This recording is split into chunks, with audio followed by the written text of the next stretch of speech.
نصلي ونسلم على سيدنا ومولانا وملجانا ومأوانا محمد نبي الأمين المكين الحنين الكريم الرؤوف الرحيم.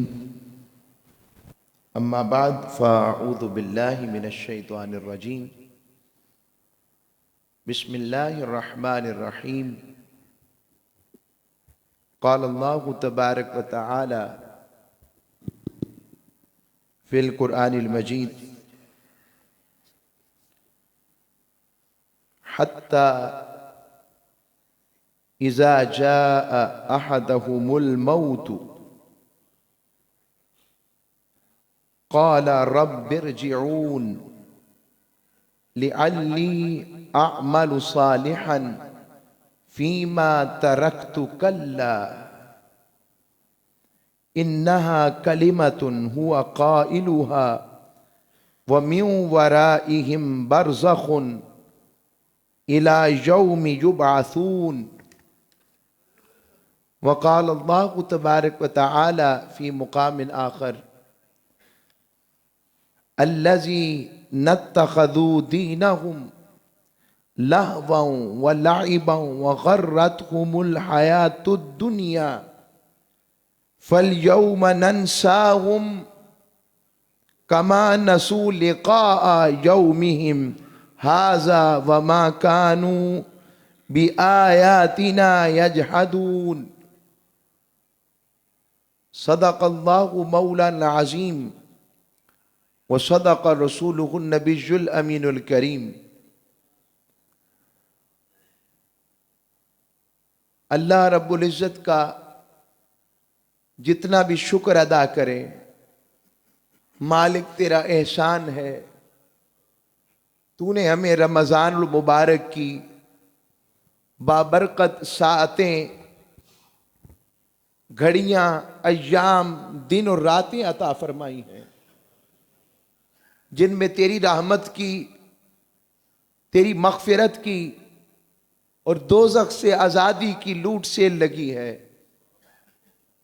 اور میرے مالک الستار العیوب مالک، جو میرے عیبوں پر اور ہمارے عیبوں پر پردہ پوشی کرتا ہے، مالک پھر تیری رضا اور تیری ملاقات کی تیاری کا موسم ہے. یہ تجھ سے ملاقات کا موسم ہے، یہ تیری قربت کا موسم ہے.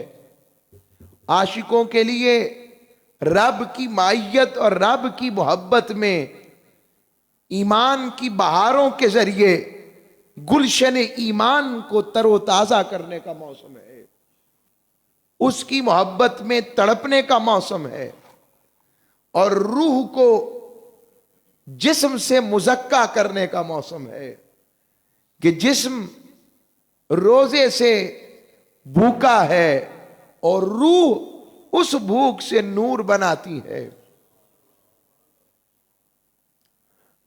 تو یہ خوش قسمتی ہماری، مالک کریم نے ہمیں رمضان المبارک کا عشرہ مغفرت میں دوسرا جمعہ عطا فرمایا ہے. آج کا مضمون بھی میں نے اسی اعتبار سے کہ ہم خوشخبریاں تو سنتے ہیں، مبشرات تو سنتے ہیں، آقا علیہ السلام کی بارگاہ سے عطا ہونے والی خبریں جن سے ایمان کو امید اور رحمت کی خیر ملتی ہے. آج میں نے چاہا کہ آقا علیہ السلام کی صلی اللہ علیہ یا رسول اللہ وعلی آلہ و اصحابہ یا سیدی یا حبیب اللہ، تاجدار کائنات کی نسبت سے، حضور کی نسبت نظیریت سے، ڈرانے کی نیت سے اور ڈرنے کی نیت سے آج کا موضوع چنا جائے، تاکہ یہ غافل دل اپنے مولا سے جڑ سکیں، اس کے حبیب کی طرف مائل ہو سکیں.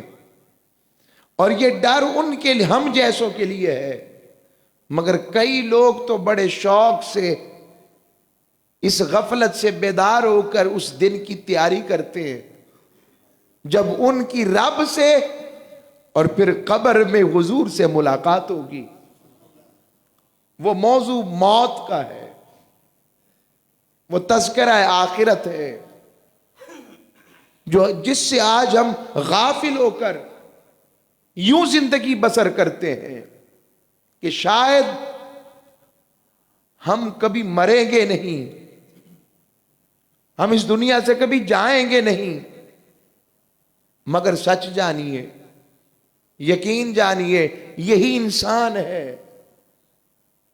آپ بستر مرگ پر ہوں، اللہ نہ کرے، تو ایسا خیال کبھی آ جاتا ہے شاید اب میں اٹھ نہ سکوں. مگر جب صحت مند ہوں تو خیال آتا ہے اب شاید میں بیمار نہ ہوں. اسی طرح زندگی کو اللہ رب العزت نے زندگی کو موت کی امانت میں چھپایا ہوا ہے. زندگی موت کی امانت ہے، اور موت ہر کسی کی ایک جیسی نہیں ہوتی. کسی کی موت وفات ہے، کسی کی موت انتقال ہے، اور کسی کی موت اس سے وصال ہے. یہ رب نے ہم پر چھوڑا ہے کہ تم کون سی موت کی صورت کو اختیار کرتے ہو.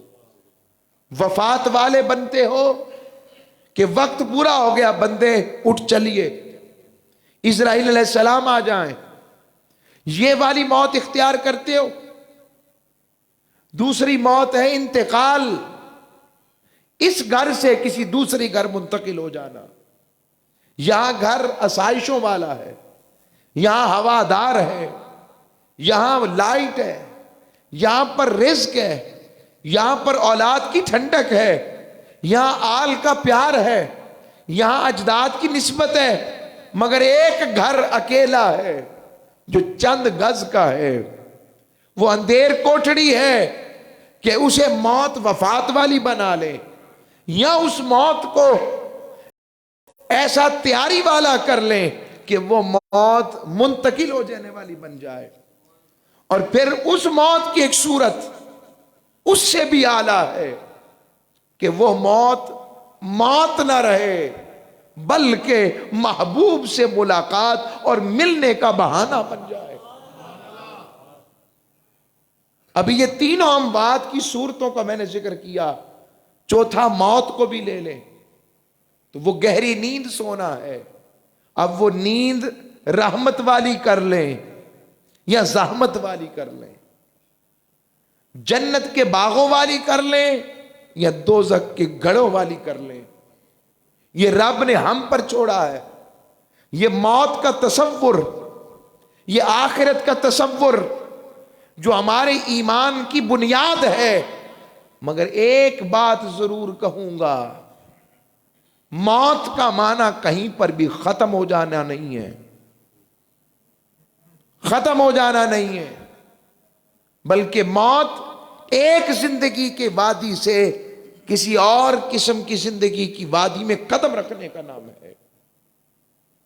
آج ہم دنیا میں زندگی گزارتے ہیں آسائشوں کے لیے، معاملات دنیا میں اتنے گم ہو گئے ہیں کہ ہمیں یقین نہیں ہے کہ ہم نے بھی اس دنیا سے جانا ہے. آئیں قرآن و حدیث کی روشنی میں اس چیز کا کچھ دیر مطالعہ کر کے اپنی اس تذکرہ موت کے خیر کو اجاگر کر کر اب سوچتے ہیں کہ وفات والا بننا ہے، انتقال والا بننا ہے یا وصال والا بننا ہے. اللہ رب العزت نے ارشاد فرمایا، اے بنی نوع آدم سن، حتی اذا جاء احدهم الموت قال رب ارجعون، یہاں تک کہ جب ان میں سے کسی کو موت آ جائے گی تو وہ کہے گا، اس دوران اپنے آپ کو تصور کریں کہ حشر کا میدان ہے، نفسا نفسی کا عالم ہے، جن کے لیے سب کچھ کرتے تھے اب کوئی پہچان نہیں رہا ہے، مال و دولت بھی نظر نہیں آ رہی جسے دے کر کوئی بچاؤ کر سکے، اور سارا جہان انسانیت میدان حشر میں رب کے حضور کھڑا ہے اور اللہ کی بارگاہ کی پیشی ہے. وہ لمن الملک اليوم والا آواز دے رہا ہے، وہ للہ الواحد القہار والا آواز دے رہا ہے. بندے بتا پھر کس کی بات چال چل رہی ہے؟ تجھے پہلی دفعہ پیدا کرنے والے نے آج اپنی بارگاہ میں کھڑا کیا ہے. بتا.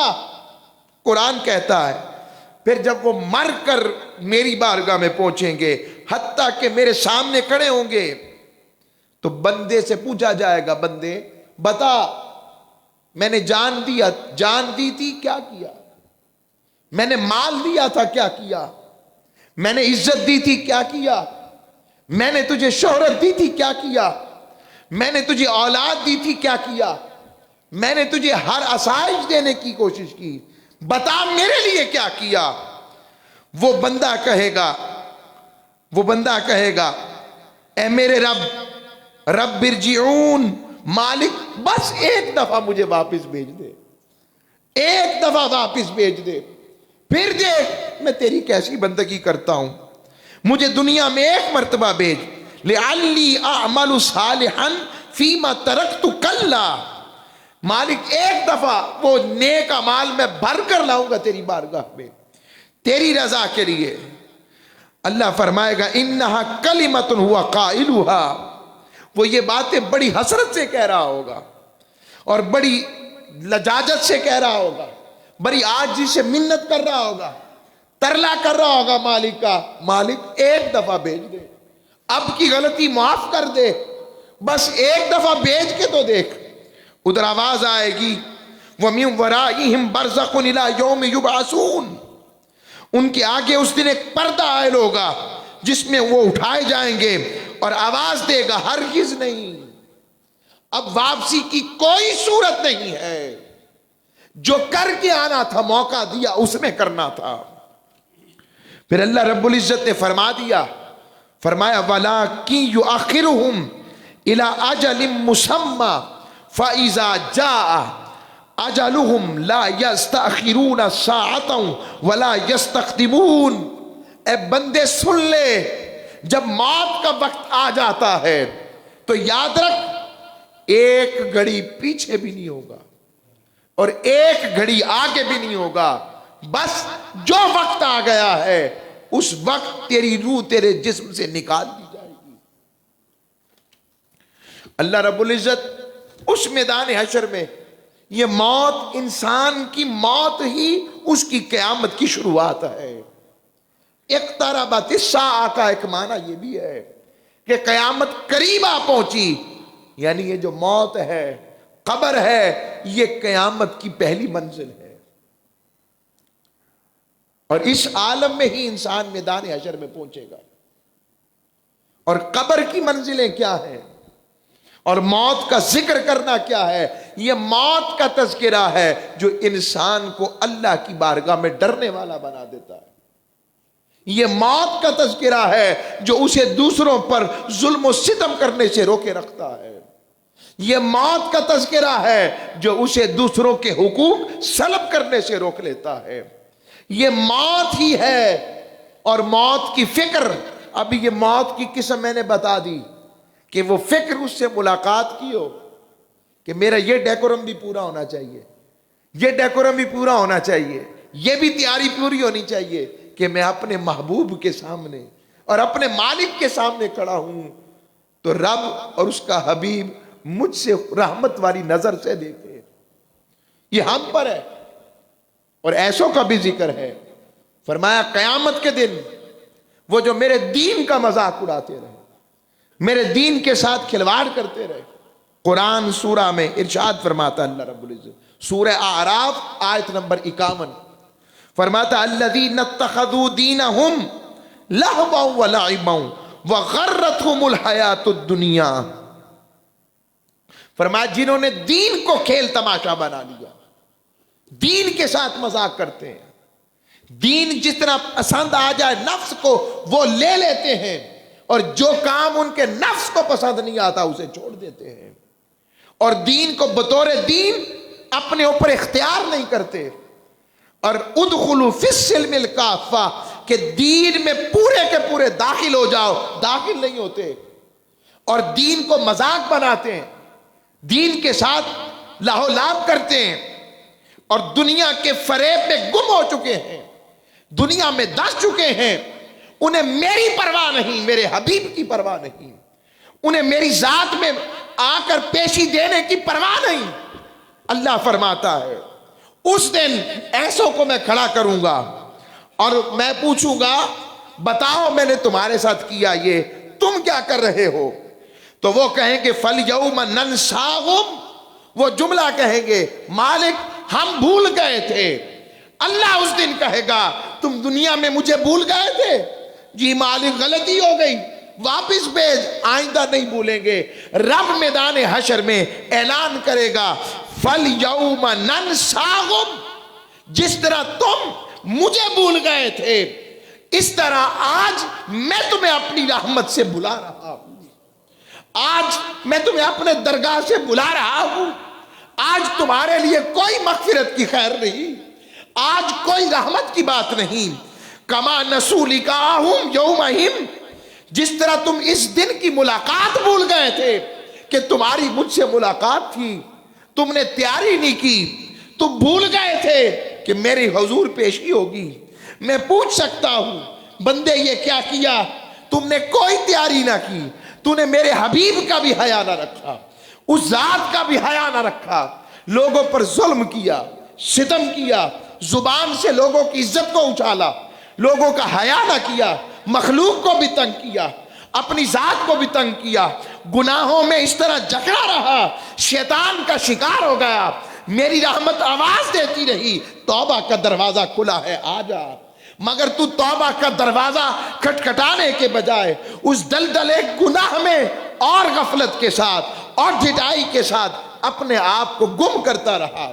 تجھے ذرا حیا نہ رہا.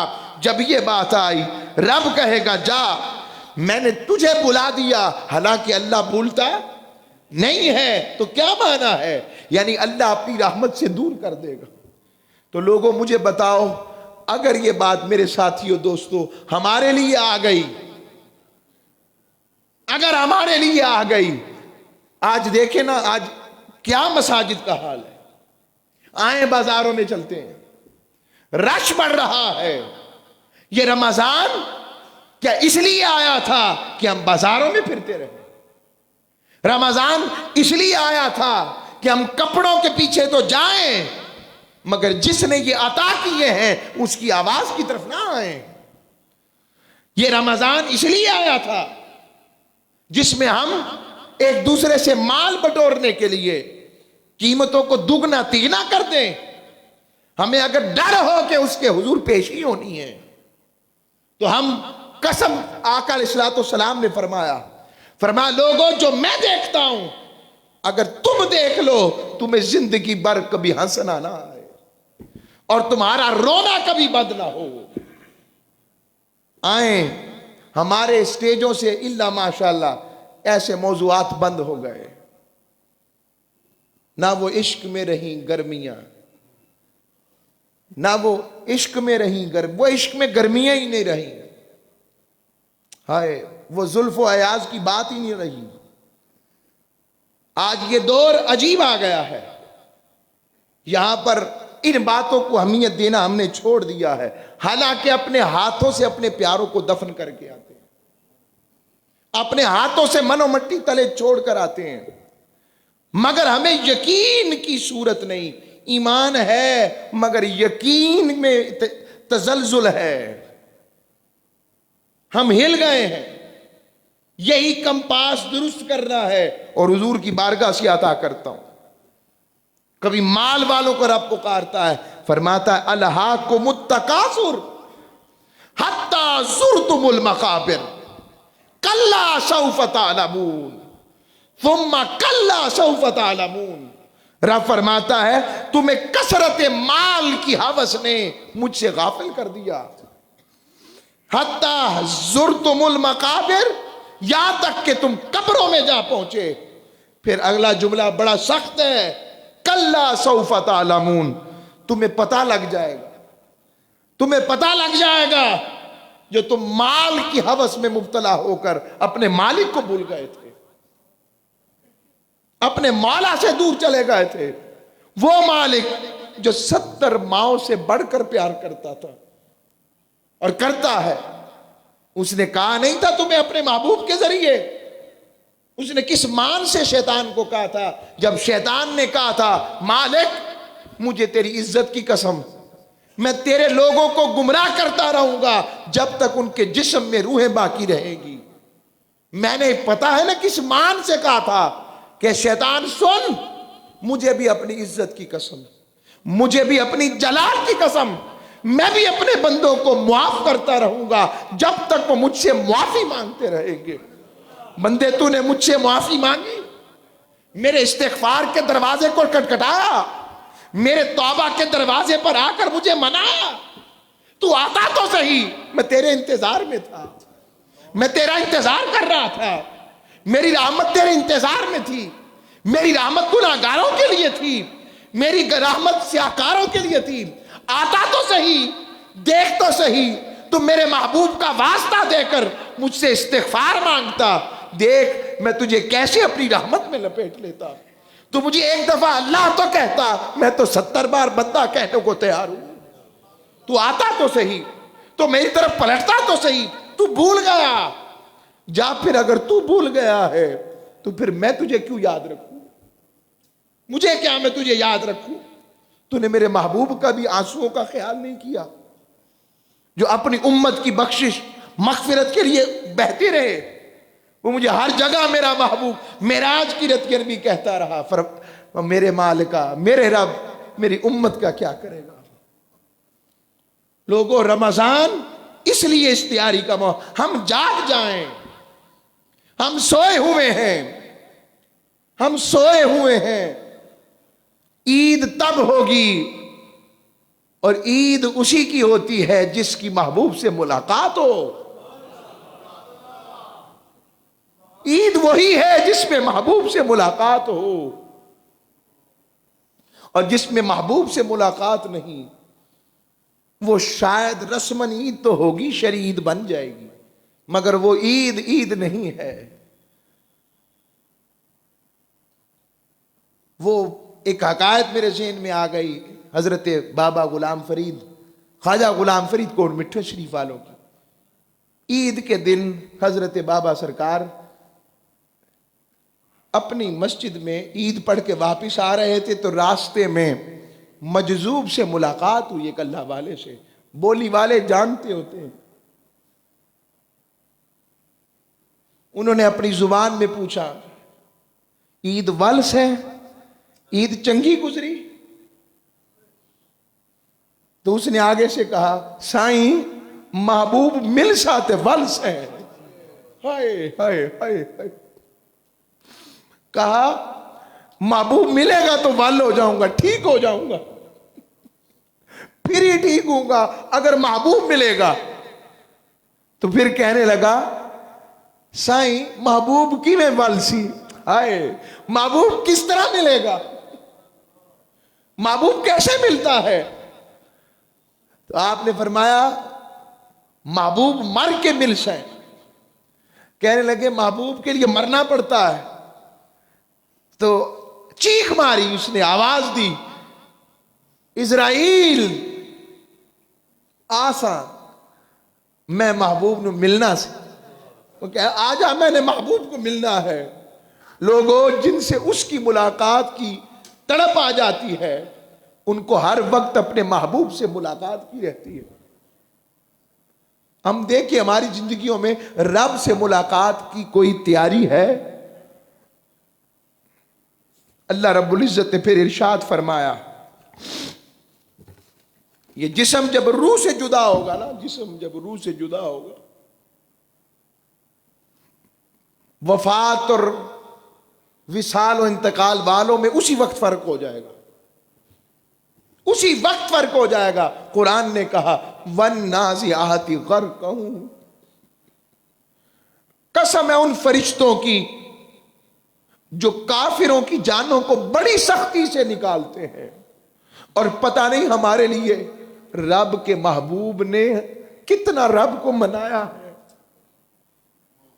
کہ رب نے کہا وَالنَّاشِطَاتِ نشطا، اور جو میرے محبوب کے غلام ہوں گے جب ان کی روح نکلے گی وہ ایسے ہوگا جیسے جسم، جیسے مکھن میں سے بال کو نکالا جاتا. تاجدار کائنات صلی اللہ علیہ وسلم حضرت ابو موسیٰ اشعری رضی اللہ تعالیٰ عنہ بیان فرماتے ہیں، سنیں، فرمایا من احب لقاء اللہ احب اللہ لقاءہ. فرمایا جو شخص اللہ سے ملاقات کرنے کو پسند کرتا ہے، اللہ سے ملاقات پسند کرتا ہے، فرمایا احب اللہ لقاءہ، اللہ بھی اس سے ملنا پسند کرتا ہے. میں یہ تو نہیں کہتا کہ میری ایک تقریر سے، ایک واعظ سے بہت بڑی تبدیلی آ جائے، مگر میں یہ ضرور کہتا ہوں یہ سودا اب کم ملتا ہے. مجھے اس پر مان ہے جو میرے شیخ کے صدقے اب یہ سودا نہیں ملتا. آؤ مولا سے ملاقات کو پسند کر لو، اپنے مولا سے ملاقات کو پسند کر لو، وہ تمہیں ملنا پسند کرتا ہے. سیدہ عائشہ صدیقہ رضی اللہ تعالی عنہ تشریف فرما ہے، عرض کی سرکار ملاقات کے لیے تو مرنا پڑتا ہے اور مرنا تو بندے کو پسند نہیں. فرمایا جس کو وہ اپنی ملاقات کا شرف دینا چاہتا ہے اس کے لیے مرنے کو بھی آسان کر دیتا ہے، اس سے ملاقات کی بات آ جاتی ہے. اور پھر فرمایا وَمَنْ كَرِهَ لِقَاءَ اللَّهِ كَرِهَ اللَّهُ لِقَاءَهُ، اور جو اس سے ملنا پسند نہیں کرتا، جس کو اس سے ملاقات پسند نہیں، ہائے کون ہوں گے؟ کیا سوچے ہم واقعی ہمیں اپنے مولا سے ملاقات پسند ہے؟ اور اللہ کے حبیب فرما رہے ہیں، حدیث قدسی ہے کہ جس کو اس سے ملاقات پسند نہیں وہ کہتا ہے مجھے بھی اس سے ملنا پسند نہیں ہے، جائے جہاں جاتا. یہ جملے اتنے بڑے ہیں، یہ آسان نہیں، اللہ کہہ رہا ہے، مطلب کہ وہ پھر اس کا ٹھکانہ ٹھیک نہیں ہوگا. اور جن کی ملاقات ہوگی ان کے لیے رب کہتا ہے، پڑھ لیں قرآن سورہ احزاب شریف، تحیتہم یوم یلقونہ سلام. اس دن دعائیں ہوں گی، تحفے ہوں گے، اور جب رب سے ملاقات ہوگی نا رب خود کہے گا السلام علیکم. بندے ایسے دیکھیں گے. صحابہ تڑپ گئے اور پوچھنے لگے یا رسول اللہ اللہ کا دیدار ہمیں بھی ہوگا، ہم بھی اللہ کا دیدار کریں گے؟ ہمیں تو اس کی فکر ہی نہیں. میں اپنی بات کر رہا ہوں، صحابہ کی نہیں. اللہ کا دیدار ہوگا، ہم واقعی اللہ کو دیکھیں گے. کہا یہ 14ویں کا چاند دیکھتے ہو؟ جی یا رسول اللہ. کہا جس طرح اسے دیکھتے ہو یقیناً تم اپنے اللہ کو ایسے ہی دیکھو گے، مگر اس کے لیے ہم دیکھیں تو صحیح ہم نے کتنی تیاری کی ہے. پھر آقا علیہ الصلوۃ والسلام کی حدیث حضرت مولا علی المرتضیٰ روایت کرتے ہیں، فرماتے ہیں کہ دنیا پیٹھ پھیر کر چلی جانے والی، یعنی گزر جانے والی ہے، اور آخرت آنے والی ہے. اے میرے لوگوں، تم دنیا کے بیٹے مت بننا، تم آخرت کے بیٹے بننا، اور دنیا کے بیٹے نہ بن جانا، کیونکہ آج عمل ہے حساب نہیں، اور حشر اور قیامت میں حساب ہوگا، عمل نہیں ہوگا. اس لیے آج کے عمل کو وہاں کے حساب کے ساتھ رکھو. کتنی بڑی بات مولا علی نے چند جملوں میں ارشاد فرما دی کہ آج عمل ہے حساب نہیں ہے. وہ لوگ جو سمجھتے ہیں ہم تو زندہ ہیں، ہم زیادتی کر کے بھی جی رہے ہیں، اور اس کو اپنی قوت، طاقت، جبر اور لوگوں سے مال ہتھیانا، قبضہ کرنا، زیادتی کرنا، لوگوں کی زمین ہڑپ کر جانا، یتیموں کا مال کھانا، مسکینوں کا مال کھانا، لوگوں سے زیادتی کرنا، فراڈ کرنا، وہ یہ سمجھتے ہیں کہ ہمیں پکڑ نہیں ہو رہی۔ نہیں، اللہ کہتا ہے میں نے ذرا ڈھیل دی ہے۔ وہ بہت خوش قسمت ہے جسے دنیا میں ہی رب اپنی بارگاہ توفیق توبہ دے دے۔ جس کو نہیں دیتا اسے کہتے اور کر، اور موقع آتا ہے اسے ویسے ہی مرفوع قلم کر دیتا ہے، جا جو مرضی کر، میں قیامت میں آئے گا پھر بتاؤں گا تجھے۔ پھر اسی مال سے اس کے منہ کو، اس کی پیٹھوں کو رب داغدار کرے گا، یہی مال تھا نا، تجھے توفیق نہ ہوئی میری راہ میں خرچنے کی، تجھے کچھ نہ مل سکا، اب دیکھ تیرے ساتھ کیا ہو رہا ہے۔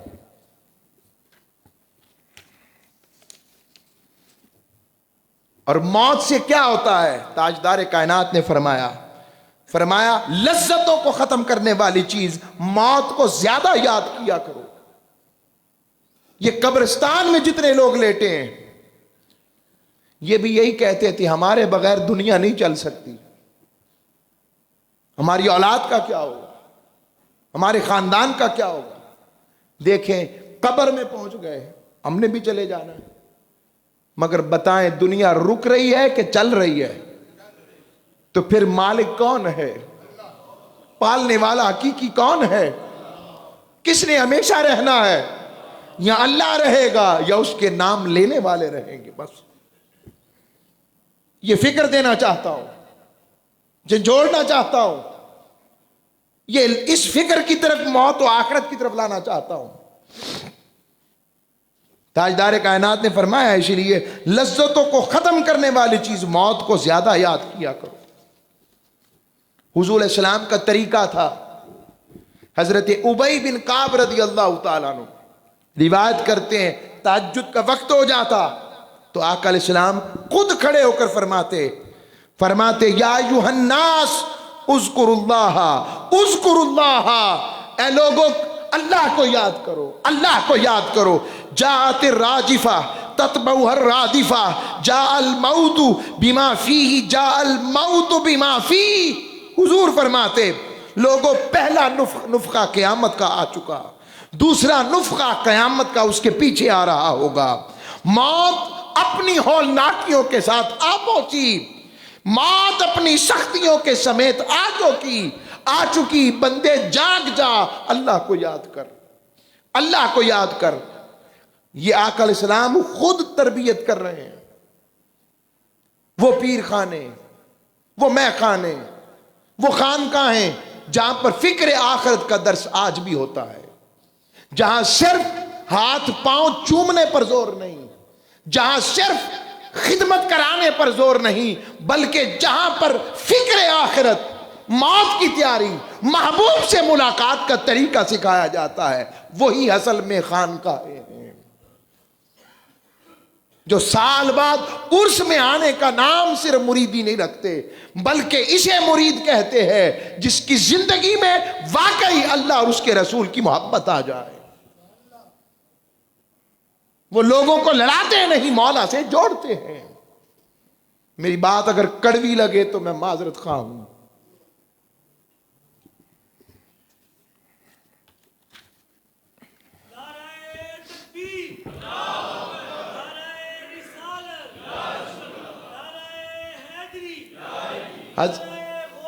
سلامت رہیں۔ حضرت عبداللہ ابن عمر بیان کرتے ہیں کہ حضور کی بارگاہ میں کچھ انصار جوان پیش ہوئے، عرض کی یا رسول اللہ کون سا مومن افضل ہے؟ فرمایا تم میں سے جو سب سے اخلاق میں بہتر ہے، اخلاق میں بہتر ہے۔ پھر عرض کی یا رسول اللہ سب سے عقل مند کون ہے؟ فرمایا جو ان میں سب سے زیادہ موت کو یاد کرنے والا ہے،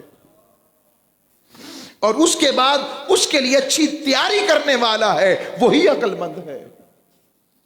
ہم دیکھیں ہم میں کتنے عقل مند ہیں. ہم تو اخلاق کوئی چھوٹی بات سمجھتے ہیں, ہم تو کردار کوئی چھوٹی بات سمجھتے ہیں. خوش خلقی اتنی بڑی نعمت ہے. تاجدار کائنات نے فرمایا صرف جن کے اخلاق اچھے ہوں گے, باقی فرض عبادات تو کرتے ہوں گے, تہجد گزار نہیں ہوں گے, مگر قیامت کے دن اچھے خلق کی وجہ سے ان لوگوں کو رب شب زندہ داروں میں اٹھائے گا.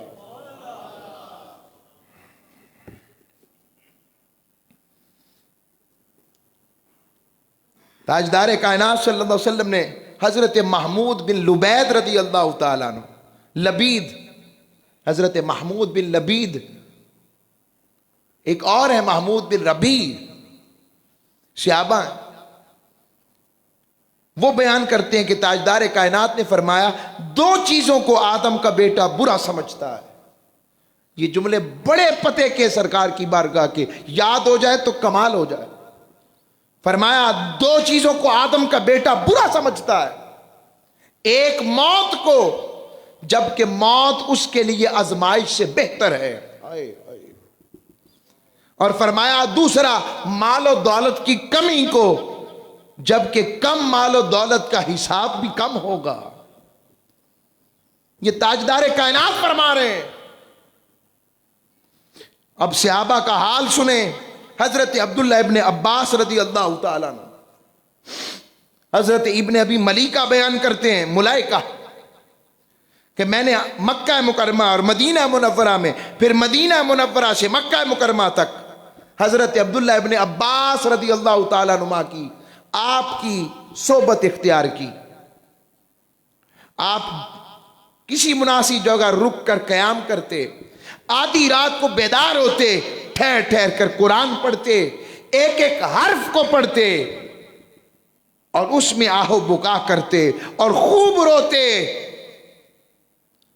اور پھر اس آیت کریمہ کی تلاوت کرتے, وَجَاءَتْ سَكْرَةُ الْمَوْتِ بِالْحَقِّ ذَلِكَ مَا كُنْتَ مِنْهُ تَحِيدٌ. فرماتے اور موت کی بے ہوشی, عبداللہ ابن عباس پڑھ رہے ہیں, موت کی بے ہوشی آ پہنچی. اے انسان, یہی وہ چیز تھی نا جس سے تو بھاگتا تھا, لو موت آ گئی. روتے حضرت عبداللہ ابن عباس.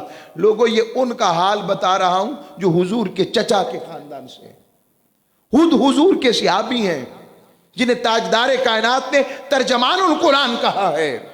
یہ ان کا حال ہے. ایک عجب حدیث تاجدار کائنات کی اور سناتا ہوں. حضور علیہ الصلوۃ والسلام نے فرمایا اس ذات اقدس کی قسم جس کا قبضہ قدرت میں میری جان ہے. حضور کا حال سنے لوگوں. فرمایا جب بھی میں آنکھ جھپکتا ہوں مجھے یہ گمان ہوتا ہے کہیں پلکیں اکٹھی ہونے سے پہلے میری جان قبض نہ کر لی جائے. اور جب میں کسی چیز کی طرف دیکھتا ہوں تو مجھے گمان ہوتا ہے کہیں نظر ادھر سے ہٹانے سے پہلے میری جان قبض نہ کر لی جائے. جب میں کوئی لقمہ ڈالتا ہوں تو اندیشہ ہوتا ہے کہ شاید اسے پیٹ میں نہ پہنچا سکوں اور اس سے نفع اندوز نہ ہو سکوں. یہ تاجدار کائنات فرما رہے ہیں, اور یہی لقمہ میرے لیے موجب موت بن جائے. اور ہر لحظہ موت سر پر کھڑی محسوس ہوتی تھی. کسی لمحہ آقا علیہ السلام اس سے غافل نہیں ہوتے تھے. اے ابن آدم, اگر تم عقل رکھتے ہو تو اپنے آپ کو مردوں میں شمار کرو. اس ذات کی قسم جس کے قبضہ قدرت میں میری جان ہے, جس دن کا تم سے وعدہ کیا گیا ہے وہ آنے والا ہے, اور تم اللہ اور اس کے فرشتوں کو عاجز نہیں کر سکتے. لوگوں یہ بھی آقا علیہ السلام کی حدیث ہے, اور آج کے دور کا نقشہ پھر سرکار نے کھینچا میرے لیے خاص طور پر اور ہمارے لیے بالعموم. فرمایا ان قریب لوگوں چاروں طرف لوگ تم پر اقوام عالم کو دعوت دیں گے, یعنی امت مسلمہ کا کوئی پرسان حال نہ ہوگا. جس طرح دسترخوان پہ کھانا کھایا جاتا ہے امت مسلمہ کو اس طرح سے ذلیل اور رسوا کیا جائے گا. یہ تاجدار کائنات فرما رہے لوگوں. آج یہ عالم ہے کہ نہیں ہے؟ بتائیں. صحابہ نے عرض کی یا رسول اللہ کہ ہماری قلت کی وجہ سے ایسا ہوگا. فرمایا نہیں، 1.5 ارب مسلمان ہیں. فرمایا نہیں، تمہاری تعداد زیادہ ہوگی لیکن سیلاب کے خس و خاشاک کی طرح تمہاری کوئی اہمیت نہیں ہوگی. اللہ تمہارے دشمنوں کے دل سے تمہارا روب ختم کر دے گا. پوچھا کیوں؟ فرمایا اس لیے کہ تم اور تمہارے دلوں میں دنیا کی محبت گھر کر جائے گی اور موت سے تمہیں نفرت ہو جائے گی. یعنی رب سے ملاقات پسند نہیں ہوگی. یہ آ کر آج یہ بتائیں یہ حال امت مسلمہ کا ہے کہ نہیں ہے؟ بولے نا سر. پھر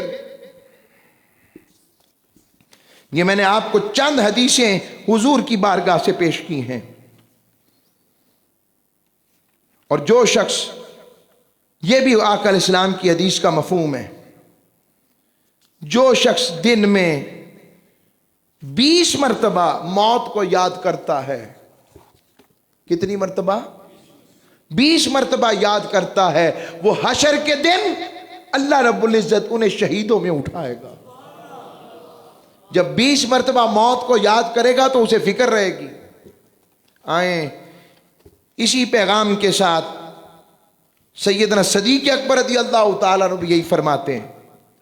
فرماتے کہاں کے وہ خوبصورت جوان جنہیں اپنی جوانیوں پر مان تھا؟ کہاں ہیں وہ لوگ، وہ فاتحین، وہ جنگوں میں کامیابی حاصل کرنے والے؟ اب قبر کی اندھیری کوٹھری میں پڑے ہوئے. یہ میں آپ کو چند صرف باتیں آپ کی بارگاہ میں پیش کر رہا ہوں. سیدہ عائشہ صدیقہ رضی اللہ تعالی عنہا، وقت وصال آیا سیدہ کائنات کا. عبداللہ ابن عباس آپ کی بارگاہ میں حاضر ہوئے. عرض کی سیدہ اللہ نے آپ کو بڑا مقام دیا تھا، آپ کے لیے قرآن کی آیتیں اتری، حضور کی پیاری زوجہ تھی، آپ اور آقا علیہ السلام ایک ہی لحاف میں ہوتے تو رب پھر بھی وہی نازل فرماتا. اتنی پاک تھیں، آپ کا جوڑا اتنا پاک ہے. جب یہ باتیں سنی سیدہ عائشہ صدیقہ فرمانے لگی عبداللہ کاش تم مجھے ایسی باتیں نہ کرتے، میرے مالک کاش میں بھولی بسری ہوتی اور مجھ سے تو حساب نہ لیتا. یہ سیدہ عائشہ صدیقہ کی بات کر رہے ہیں. اب اس میں فکر مندی کے لیے سیدہ کائنات سیدہ فاطمہ الزہرا سلام اللہ علیہا رضی اللہ تعالیٰ عنہ، جو جنتی عورتوں کی سردار ہیں، آقا علیہ السلام امت کی تلقین کے لیے انہیں فرما رہے ہیں فاطمہ، میری فاطمہ، میرے جان کا ٹکڑا. حضور فرما رہے ہیں جنہیں حضور کہیں فاطمہ تو بدعت منی، فاطمہ میری جان ہے. وہ سیدہ کائنات کو کہیں جن کے شہزادے جنت کے مردوں کے سردار ہیں، حضور انہیں کہیں اے میری بیٹی فاطمہ قبر میں تیاری کر کے آنا، یہ نہ سمجھنا کہ تم میری بیٹی ہو. یہ ان کا حال بتا رہے ہیں. حضرت سعد بن عبادہ رضی اللہ تعالیٰ عنہ، حضور نے خود انہیں دفن کیا.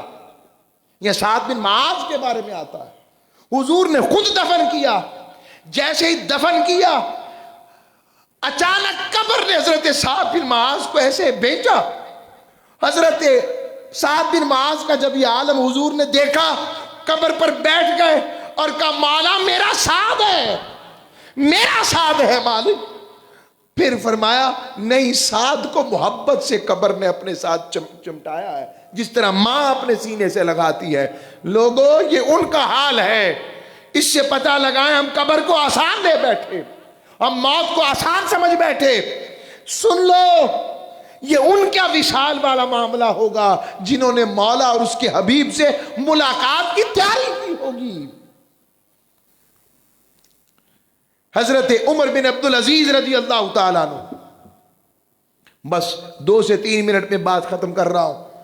حضرت عمر بن عبدالعزیز رضی اللہ تعالیٰ عنہ عجیب عاشق آدمی، 2.5 سال دور حکومت ہے. کتنا؟ یہاں تو پتہ نہیں کتنے 100 سال بھی مل جائے تو ان کے چین نہیں آنا. وہ 2.5 سال. اور عالم یہ مکہ سے بصرہ سے خاتون ایسے سونا اچھالتی ہوئی جاتی, سونا اچھالتی ہوئی گئی, مکہ تک گئی, کسی نے ایسے کر کبھی نہیں دیکھا. 2.5 سال. یہ بھی بنو امیہ کے تھے, مگر اصل میں حضرت فاروق اعظم کی نسل سے تھے, امی وہاں سے تھیں. حضرت عمر بن عبدالعزیز ایک دن بیٹھے ہوئے رو پڑے, روتے رہے. ان کو دیکھ کر ان کے گھر والے بھی رو پڑے, اور روتے روتے بے ہوش ہو گئے. لوگوں ایسے حکمران بھی گزرے ہیں ہمارے تو اسلاف یہ ہیں جن کو مولا کی یاد اور اللہ کی یاد اور اللہ کے حبیب کی طرف ہے. اور روتے رہے, پھر بے ہوش ہوئے, پھر اٹھے, اور پھر ان کی حالت دیکھ کے سب رو پڑے, پھر اٹھے. جب تھوڑی سی حالت سنبھلی تو پوچھا آپ کیوں رو رہے تھے؟ پتا کوئی نہیں. کہا میں میدان حشر میں تھا, میں نے توجہ کی میدان حشر میں تھا, اور میں نے دیکھا میدان حشر میں لوگ ہیں اور جنت دوزخ کے فیصلے ہو گئے, لوگ چل پڑے, میں رو اس لیے رہا ہوں مجھے پتا نہیں لگا میرا فیصلہ کس طرف ہوا. آؤ لوگو, زندگی اسی کا نام, اور ایسے لوگوں نے ہی حضور کے دین کو بلند کیا. آخری بات 25 پر ختم کروں گا. عرض کر رہا ہوں, یہ جو ہلاکو خان کا ایک خاندان تھا جنہوں نے بغداد کو تہو کیا, یہ لوگوں میں اللہ نے کیسے اسلام والے پیدا کیے. برکے خان اس کی آل سے, اس کا کزن تھا. اب تو اکثریت جانتی ہوگی برکے خان کو ارطغرل کی وجہ سے, مجھے اب پتہ لگتا ہے. تو وہ جو ارطغرل کا برکے خان تھا وہ اسلام کیسے لایا؟ بغداد کو تہو کر دیا انہوں نے, لاکھوں مسلمانوں کی شہادتیں ہوئیں. اور ایسے ہی یہ جو منگولین اور اس کے جو لوگ تھے سپاہی جا رہے تھے, اور جاتے ہوئے اپنے کتا ان کے ساتھ تھا, تو راستے میں ایک فقیر ملا, کہنے لگے اس سے دل لگی کرتے نہیں تو قتل کر دیں گے اسے. وہ ہلاکو کے سپاہی کہنے لگے, اس کے پاس گئے, کہنے لگے بابا جی بتائیں تو صحیح آپ کی داڑھی اچھی ہے یا ہمارے کتے کی دم اچھی ہے؟ ہم جیسا ہوتا تو پھر اپنا سب کچھ کرتا, شہادت تو مل رہی ہے. انہوں نے کہا بیٹا اگر کل میں قیامت میں جنت کی طرف چلا گیا تو میری داڑھی اچھی, اور اگر دوزخ کی طرف چل پڑا تو تیرے کتے کی دم اچھی. بس اس بات کو لے کر وہ اس کے برکے خاں کے پاس گئے. اللہ نے اس کے صدقے اس سے حضور کے دین کا نوکر بنا دیا. وما علیہ الا البلاغ.